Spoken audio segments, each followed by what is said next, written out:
చిన్నప్పుడు మనందరికీ కామెడీగా ఉండేది. ఇలా ఇటు వర్షం పడుద్ది అన్నాడంటే టీవీలో పడదు ఖచ్చితంగానే.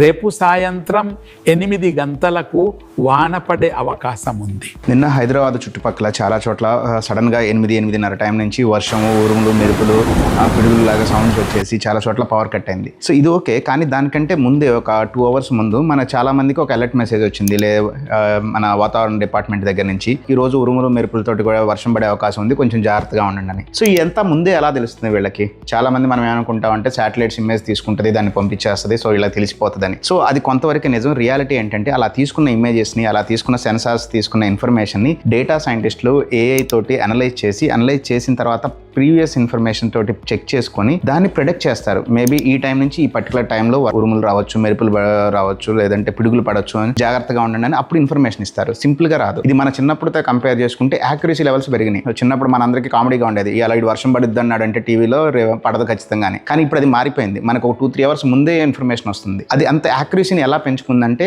Analysing the data, past historical డేటాని ఎక్కువ అనలైజ్ చేయడం ద్వారా ఇప్పుడు మనం దాన్ని ఈజీగా ప్రిడిక్ట్ చేయగలుగుతున్నాం. ఇవన్నీ కూడా డేటా సైన్స్ రిలేటెడ్ ఉన్న AI, ML, ఆల్గారిథమ్స్ వీటి మీదే డిపెండ్ అయి ఉంటుంది. సో మనం ఈ డేటా సైంటిస్ట్ అనే జాబ్లు మనం ఎవ్రీవేర్, నిన్న మనం మాట్లాడుకున్నాం ఎలక్షన్స్ లో మనమే ఉంటాం, ఇవాళ వాతావరణంలో మనమే ఉంటాం, రేపు చాలా చోట్ల ప్రొడిక్షన్స్ లో డేటా అండ్ AI ఎక్స్పర్ట్సే ఉంటారు. సో ఇందులో మీరు ఏదైనా నేర్చుకోవాలి, లేదంటే ఇంకొక దాని మీద డౌట్ ఉంది, ఎక్కడ ఇంకా డేటా వాళ్ళు పనిచేస్తారు అనేది ఉంటే, మీకు డౌట్స్ ఉంటే కమెంట్లో పెట్టండి. సో ప్రతి కమెంట్కి నేను ఆన్సర్ చేస్తాను.